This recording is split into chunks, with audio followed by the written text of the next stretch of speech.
Madame, Monsieur, il est l'heure de vous informer sur Actu 30 Télévision. Bienvenue à cette édition d'information sur votre télévision. Le président de la République satisfait du niveau d'exécution du programme du gouvernement 2021-2023. Le chef de l'État, Félix Tshisekedi, l'a mentionné au cours du Conseil de ministres présidé vendredi dernier à la Cité de l'Union africaine. Pour le programme non exécuté, le président Tshisekedi a chargé le Premier ministre Jean-Michel Sama Condé à poursuivre l'opération du cadre des concertations entre les parties prenantes pour la réussite de ces programmes. Le compte rendu avec le ministre de Médias et porte-parole du gouvernement, Patrick Mouyaya. À quelques mois de la conclusion du programme du gouvernement 2021-2023, le président de la République s'est réjoui du niveau d'exécution qui a pu être enregistré en termes des réalisations, notamment celles découlant de ces instructions et recommandations données en Conseil de ministres, dont celles visant à améliorer les quotidiens des plus vulnérables. Au-delà du volontarisme et de la réactivité du gouvernement, dans la matérialisation de ces instructions, il demeure néanmoins de constater que certaines d'entre elles n'ont pas encore été totalement traduites en actes, pour des besoins de redevabilité, d'efficacité et d'efficience dans la gestion axée sur le résultat. Le président de la République a chargé le Premier ministre ainsi que l'ensemble du gouvernement de faire l'inventaire de toutes les instructions émises à l'occasion de ces communications en Conseil de ministres et de poursuivre l'opérationnalisation du cadre de concertation mis en place lors de la deuxième réunion du comité de pilotage du Conseil présidentiel de veille stratégique réunissant la primature, les CPVS, ainsi que le secrétariat général du gouvernement. Et lors de cette même réunion hebdomadaire, le président de la République, Félix-Antoine Tshisekedi Tshilombo, est revenu sur la nécessité de lutter contre les antivaleurs en République démocratique du Congo. Question pour réussir ces actions au pays. Dans le cadre de ces efforts pour l'édification d'un État de droit en République démocratique du Congo, le président de la République est revenu sur la nécessité de lutter contre les antivaleurs dans ces secteurs pour permettre une meilleure implémentation de réformes. Nous devons avoir des hommes et des femmes de foi nous devons avoir des hommes et des femmes de loi nés des nouveaux, des hommes et des femmes pétris de valeurs morales intraitables et des qualités intellectuelles éprouvées, a martelé le président de la République. Il a ensuite recommandé une formation continue et l'instauration de la sanction qui requiert un fonctionnement efficient de chambre des disciplines au sein du Conseil supérieur de la magistrature, un objectif primordial à atteindre sans complaisance ni discrimination. Pour la mise en œuvre de ces recommandations, le président de la République a chargé le gouvernement, à travers les ministères du budget et des finances, de tout mettre en œuvre pour permettre au Conseil supérieur de la magistrature non seulement de faire fonctionner les chambres des disciplines, mais aussi de couvrir tous les ressorts de la République des magistrats en nombre suffisant. Ceci participe aussi à la restauration de l'autorité de l'État. Dans le même sens, les processus de la création d'une inspection générale des services de la justice devraient être soutenus et accélérés. Par ailleurs, le président de la République a rappelé au Conseil supérieur de la magistrature les assignations de son discours lors de l'ouverture de la session des formations des nouveaux magistrats et des mesures devant orienter. Dans un autre chapitre à présent, le parti politique Alliance pour le changement rejette la condamnation à 7 ans des servitudes pénales principales de son président, Jean-Marc Kabunda Kabound, à travers une déclaration. Ce parti de l'opposition a dénoncé la caporalisation et l'instrumentalisation de la justice par le régime Tshisekedi. Les membres de l'Alliance pour le changement ont par ailleurs réitéré leur loyauté et soutien à leur président, Jean-Marc Kabunda Kabound. C'était vendredi au siège national de ce parti politique situé dans la commune de Limété.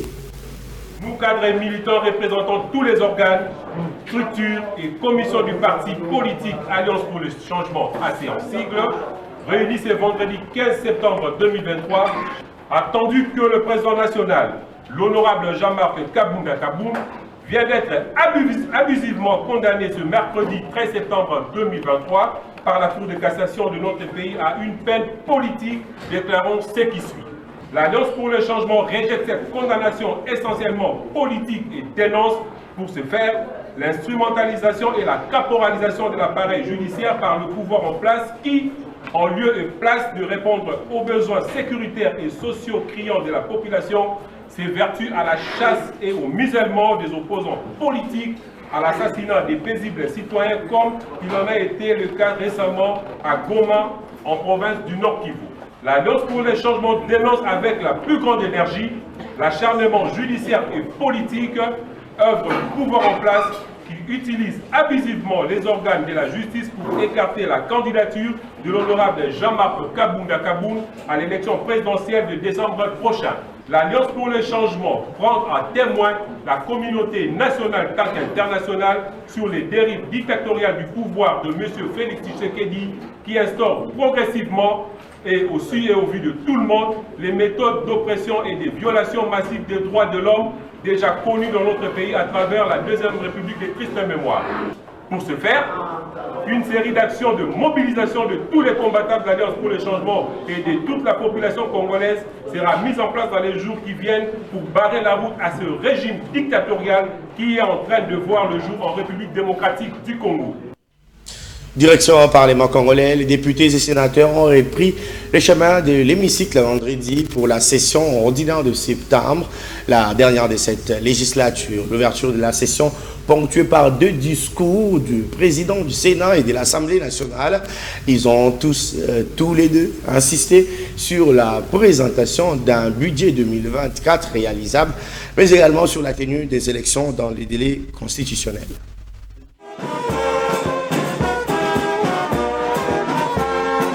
C'est la dernière session de cette législature de la Troisième République, une session de septembre essentiellement budgétaire qui a mobilisé plusieurs personnalités du pays et même des diplomates. Au Sénat, le président du bureau, Modeste Batilou-Kwebo, a insisté à cet effet sur un budget réalisable en vue d'endiguer l'effectuation du taux d'échange au pays. Pour éviter l'amenuisement continu du pouvoir d'achat de la population, je souhaite que le budget 2024 soit adopté en tenant compte de la conjoncture économique dont les tendances inflationnistes auront sensiblement accru et le taux de change du franc congolais au-delà des prévisions face aux monnaies étrangères. Et aussi la prise en compte des recommandations formulées par le Sénat. Outre l'économie et finances, le speaker de la Chambre haute du Parlement a également planché sur la situation sécuritaire à l'Est, les climats, les sociales de la population, mais également sur le processus électoral. J'émets le vœu de voir le gouvernement continuer à décaisser à temps les fonds prévus pour permettre à la CENI d'organiser des élections justes, transparentes, démocratiques et apaisées. J'invite également la CENI à respecter scrupuleusement son calendrier afin que les élections se tiennent le 20 décembre 2023.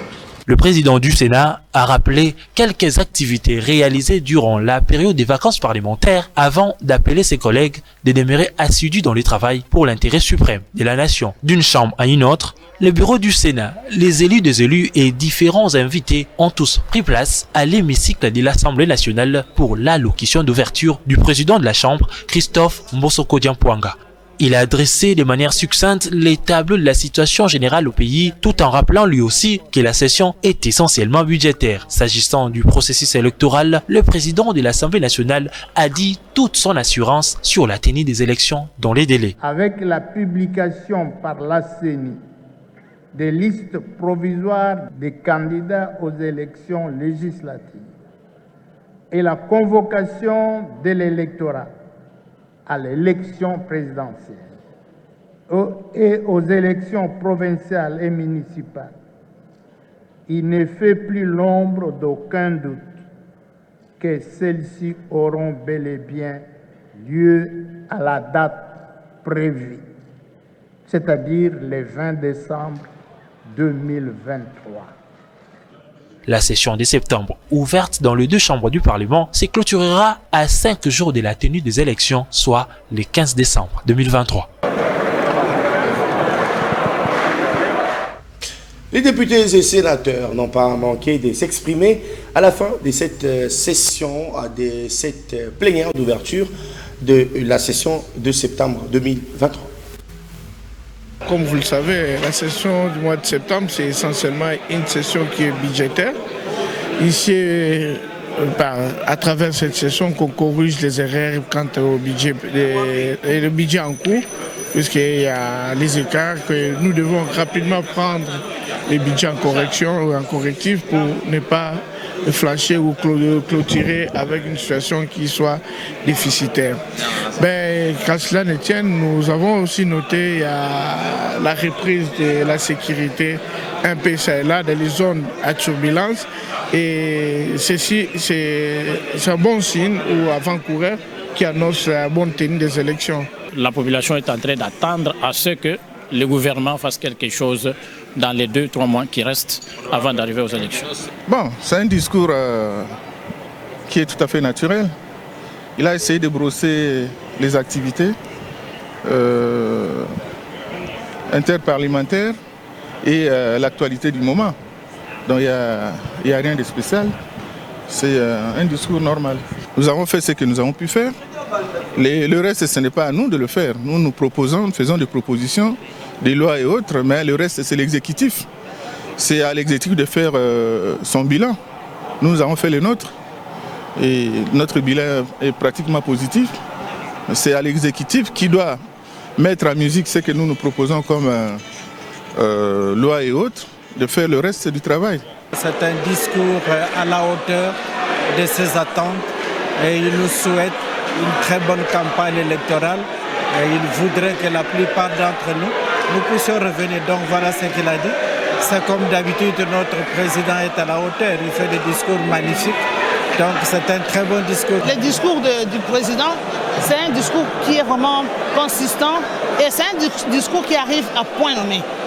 C'est un discours rassembleur, c'est un discours, je pourrais dire, résumé aussi, qui résume pratiquement toute la législature, tout ce que nous avons fait. Et je me dis, c'est un discours d'espoir aussi. Et juste après l'ouverture de la session, le Premier ministre Jean-Michel Sama-Lukonde, accompagné de quelques membres de son gouvernement, a déposé le projet de loi des finances exercice 2024, un projet de loi évalué à environ 16,5 milliards de dollars américains. Selon Sama-Lukonde, ce texte de loi met l'accent sur cet secteur, entre autres la défense, la santé, l'éducation, l'agriculture. Suivez. Je voudrais mentionner que pour celui-ci, il est déposé effectivement en équilibre à hauteur de 40 463 milliards de francs congolais. Il est en hausse de 24,7% par rapport à l'exercice budgétaire 2023, du moins en tout cas au budget promulgué par son Excellence Monsieur le Président de la République, qui lui était à 32 453 milliards de francs congolais. Et ici, je voudrais revenir sur les priorités qui nous ont toujours été assignées par son Excellence Monsieur le Président de la République en ce qui concerne ces questions budgétaires et là où nous devons plus mettre un accent sur les attentes de la population. Nous avons bien sûr le secteur de la défense qui, lui, sans cesse demande à ce que nous puissions y mettre et y allouer le plus de moyens possible, donc un accroissement par rapport au fonds du secteur de la défense. À côté de cela, nous avons deux autres secteurs qui viennent immédiatement après.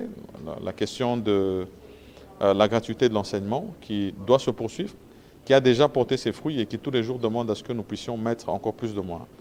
C'était près de 6 millions d'élèves qui ont bénéficié, 6 millions d'élèves de plus qui ont bénéficié de cette gratuité. Donc on veut chaque jour que ce chiffre puisse augmenter. Et au niveau de la santé, qui est notre troisième priorité, nous avons voulu aussi rencontrer cette question de la couverture santé universelle avec cette innovation sur la gratuité de la maternité et puis le suivi post-accouchement. Et donc, nous avons alloué suffisamment de moyens pour poursuivre ce programme qui est aussi une obligation, autant comme celle de la gratuité de l'enseignement, une obligation constitutionnelle. Et nous allons poursuivre les réformes. Et le reste des moyens que nous avons, c'est par rapport à ces engagements que nous avons pris par rapport à ces différentes réformes.